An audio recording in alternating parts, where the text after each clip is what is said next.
Hey YouTube, jgreen302.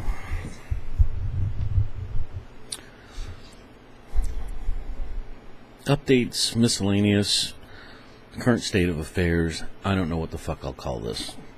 How about holy fucking shit, has the world gone crazy? Where do I start? I have lost track of how many companies are cutting jobs.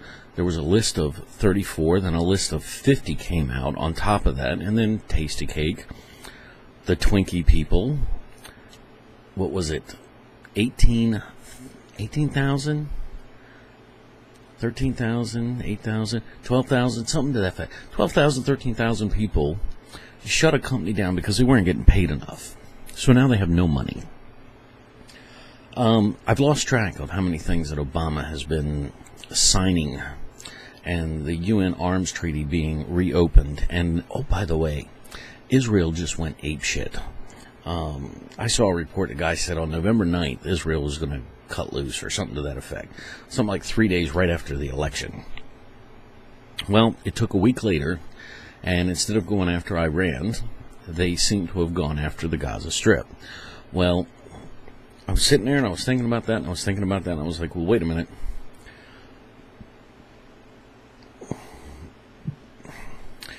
If they deal with their local problem first, to get the hounds right off their doorstep, and they mobilize their army, and they get all their people up, and they start having these training exercises with the Gaza folks, and then Egypt decides to play a little ball with them, then they hit Iran. Well, now they got their whole military mobilized. Interesting.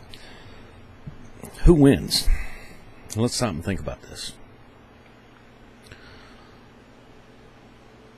For the most part, the Middle East has been a big pain in the ass to everybody. The Russians have a huge Muslim problem. The terroristic issues with the U.S., all those folks over there. Israel really doesn't like them. So if Israel goes in there and just knocks the shit out of everybody and drops a nuke on somebody, who is really going to give a damn? I got nothing. I got nothing. And this was something that was proposed to me by somebody in the military. And they stopped and said, look, they're gonna nail somebody with a nuke, and the whole world is gonna freeze. And everybody's gonna back the fuck up. Because they just demonstrated that they're willing to use it. And he said the U.S. and Russia are not gonna go head to head and blow themselves up over this bullshit. They just don't like the Muslims that much. And I'm sitting there going, And I said, well, what about the Chinese? And he goes, Muslims don't buy anything from China. Good point. So, nukes and World War III going on in the Middle East. Anybody nervous? Anybody getting a little concerned about how much money this country is spending? How the war machine keeps getting fed? How jobs are disappearing, how this guy in 2 or 3 weeks has managed to cost this country more jobs than we lost in the last year. Anybody seen the inflation? Anybody been to the mall lately? And here's where we get into current events, tips, tricks, and some other ideas here. So, several thoughts. One, as of the elections, I kind of was thinking, you know what, the one thing I need to do is pay off my debts and start stashing as much money as I can, period. End of discussion. Then Sandy hit. And following everything that was going on up in New York, watching people behavior. Did you know that looting is still going on up there in New York? And I heard firsthand accounts. And I've been studying all that. Haven't been making videos because I've been too busy paying attention to what the hell has been going on. So, a couple of things happen. One, as I'm paying attention to what's going on with Sandy, I noticed that a lot of generators were going on sale, and they were actually dropping in price. Call it goodwill, favor, whatever. But the prices were going down. And During that storm, which we were in, I've got my solar panel set up because it doesn't require fuel. And there was one caveat. During those heavy storm periods, there's not a lot of sunlight. So once you start draining those systems, you don't have a way to recharge them. And I thought, well, you know what? If you're going to be prepping and you don't even have a base generator, you're kind of kidding yourself. So I popped for a Yamaha generator. 10 plus hours on a gallon of gas, capable of recharging batteries, has a special connection. And if you get a second one, you can double it and kick out over 30 amps, which is ideal for an RV. So I got one. Something else that came on my radar.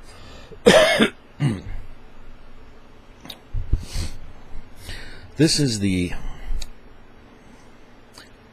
Baofeng. I love that name. Baofeng. This is an AM/FM radio. Whoop-de-doo. This is a police scanner. Hello. This is also a ham radio. And it runs in the 2 meter and 10 meter bands. And I can actually click the mic and violate FCC rules and talk to people. $58 for an AM/FM police scanner, programmable, and ham radio. One of the biggest batteries, well constructed, super small. And when I started checking on the reviews, a lot of folks were saying it's like if it was a $300 radio, it wouldn't be that great. But it has $300 worth of radio features for $58. Apparently the Chinese are pissed off at Japan and they decided to start eating into their electronics market. And here's the result. Well, for this size, and the fact that, and I don't have it, and the fact that when you start doing your homework and you start programming these bad boys, the GSMR and the FSR radios all work on set frequencies per channel. I programmed this in and checked. So with this, I can also monitor all the walkie-talkie chatter. And I'm sitting there going, for $58, you can't beat it. I'm so serious about it, I got two. And I ordered spare batteries and the enhanced antennas. Enhanced antennas. Okay, so Baofeng, use something 5V plus. You can get these I got these off of Amazon. I just couldn't beat this gear. There's your nice tip. People were basically saying you better grab them while you can, because when people figure out that they're underpriced by far too much, they're going to drive the price up. So there's a bit of a tip. What else? Another note. Pelican 1010 cases. They happen to fit right in them. So I picked up two to protect that gear, because once you get the cable to program them and you set the program up, you can program the radios. And at this point, anything in the area. The non-encrypted police channels, fire, radio, EMS. It doesn't do aviation, but it does do maritime navigation. And I've got water on both sides. I'm like a peninsula where I'm at, and so maritime was another key feature of the thing. So I thought I'd just mention all that. Item tip number 2. I did go to the mall today, and I was taking a look around. And one of the things that I have a knack for after the last 2 years is I can remember numbers extremely well. Last gun show we went hit 1,000 tables, and I could remember the price on any object at any table and bring us back there because we were bargain hunting. Well, I went into Sears today. Everything was 50 to 60% off, and everything was still 30% more than what it was base value just 3 months ago. So they're running sales, and you get all the sales signs, but when you look at the numbers, horrendous. It was like, if you guys keep these numbers at this People are making less money, and you're going to charge more for the same shit you did last year. You're out of your fucking mind. Clothes, same way. Went rooting around Boscov's and a couple other places, and was just looking. And as I looked, everything has gone up. So suddenly, since the election, prices have jumped. So your dollar's going to buy you less, or it's the inflation, or a combination of the both. Be aware. Be good shoppers. Next tip. And I'm putting this out now for this very reason. It's Thanksgiving. A couple of things about Thanksgiving that are really good if you're trying to stock up on some stuff. They put a lot of interesting food products on sale right around this time of the year. And a couple of things are condensed milk. You're not going to ever get fresh milk if things go bad. So having as many cans of condensed milk for baking, prepping, cooking, good thing to stock up on.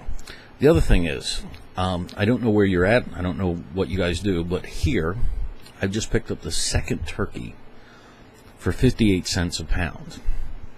And the reason I'm mentioning this is that when you can buy a 23-pound turkey at 58 cents a pound and walk out of the store for $13 with it, throw it in the oven, cook it up, pull all that meat off, pick up one of these, which is beef or chicken or turkey gravy, which they have on sale for like 70 cents. Open up one can, pour it all over the turkey. All that turkey meat. Now, you get a piece of bread, slap some mayonnaise on it, pile it full of turkey, put it in the microwave, warm it up. You're eating a very good, my God, it's so good. Last year we bought one turkey regular and a second turkey. This year we're on, the second turkey's already showed up. We've already cooked one. And we're having turkey sandwiches for something like 33 cents. Several folks in the house are eating generally lunches and dinners of these turkey sandwiches at 33 cents a pop. I'm feeding 3 or 4 people for a week on about $10. Talk about saving money. That's why the second turkey has shown up. And the nice thing is while the turkeys are here, it's half the cost of chicken. And you can cook it up, lather it in gravy, stick it in a vacuum seal bag, seal it up, put it in the freezer. And you want to talk about having a lot of food for awfully cheap. You can't beat it. Now, the other thing is when they do these sales, a lot of the gravies go on sale. And you can get the little packet. I think they had the McCormick's beef packets and chicken packets on sale for 87 cents. They have these on sale for 70 cents. You take one of these and one of these. I have to look, okay. And in a bad scenario, you add 1 cup of rice. This will feed you well for an entire day. And that's $2.38.70. So that's $3. Rice will come out to $3. So for $3.20, you can keep yourself alive very well for an entire day, well fed. And guess what? It's all in cans. It can sit on the shelf. If you take care of your food, you're guaranteed 20 years shelf life. So it's as stable as it gets. So pay attention to the sales. Take advantage of when they put this stuff on sale for like Thanksgiving. Scoop up on the deals. Worst case scenario, you have cheap food as the prices go up. Really worst case scenario, you have a good supply of food sitting there. And the other thing that I would like to point out is I really like finding these things because when you're heating up in one of these, if there's they're generally, they make it wet, but they don't put a lot in there. So when you add the gravy, now you have a solution that transfers the heat and warms everything up instead of it sitting there cooking, as in cooking to the bottom of the pan, because it's going to boil off some of the moisture. So that added moisture turns it more into I don't know, like a beef soup, which makes it a lot easier to heat up and prepare. 70 cents ain't a bad deal. I just came home with 2 bags of this stuff. I'm willing to spend it because I'm sitting on 50 or 60 of these, and I'm sitting on 100 plus of the chicken, and then you get the chicken gravy. These are the primary stocks, that and tuna fish, but these are all highly storable meat and food products. Now, the only difference is if this is your day's worth of food, you need 3 times as much fluid. Keep that in mind. So, covered that. Okay. The last tip I'd like to talk about, primarily because right after the election, one thing that we've noticed in the gun stores and at the gun shows, you can't get ammunition, you can't seem to get guns, everybody's selling at a premium. The gun store I go to, it's ridiculous. I talked to the owner, and they're just like, it's getting ridiculous. And we've been checking online for ammunition. It's getting ridiculous. And I'm hearing some interesting things. I'm not going to get into it, but I would like to point out that what they're not doing is they're not talking about restricting powder, primer, and the bullets. So, this is one of the test ones. If you go out and you start stocking up on your bullets, you keep your brass, you stock up on primers and powder. It's a nice little sizer for making sure that you've got your reloader set up. All of this stuff stores well. And you can crank out the ammunition you need, and if things go belly whoop real quick, you're not going to be able to get to the store and get that last bit of ammunition. It's going to be gone. But if you have a reloader equipment, you're getting your ammunition at half the cost, and you can stock up. Boxes of bullets will stock just like cans of ammo will. The brass, same thing. Primers, no big deal.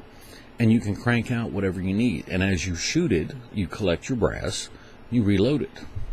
All of this for half the cost while you're stocking it up, and it becomes indispensable when there's no more ammunition to go buy or money is of no value. So, a couple of tips, a couple of things. These are the things that I've been thinking about. It's been a busy last month and a half with the elections, with all the new rules, all the companies shutting down, Sandy and the hurricane coming through, holding my job, trying to sit down and pick up on all the deals that I can, learning ham radios. I'm trying to study up for the ham radio ticket. I'm trying to think ahead of time about all the frequencies and get them programmed in. I've been working with the scanner because communications, if things go bad and the lights go out, the TV's down, internet's down, if you don't know that there's 10,000 people rioting a half a mile from you on their way, you're screwed. You'll never see it coming. If you head out into the woods and you hole up, you'll have no idea when things are settled down. So pay attention to your communications. Think about what happens when it goes bad. Sandy was a very good example. Nobody can get fuel, nobody can do this, nobody can get food, nobody can get help. And the reports are that the FEMA camps that they used to help these people, they took their food, they took their phones, they put them in tents, they gave them a blanket, and they're held like prisoners. But they were in a place that was warm, that they were dry, they were comfortable, and they had food, and they had their phones, and they put them in something worse, helping them. Needless to say, if the government ever comes to my door and says, we're here to help, fuck you. Ain't no way in hell I'm taking their help. Unless I am underwater and they're handing me a straw. In which case, maybe. But if I'm sitting on good stuff and I'm okay and they knock on my door, they can go fuck themselves. There's your update. Thanks for listening.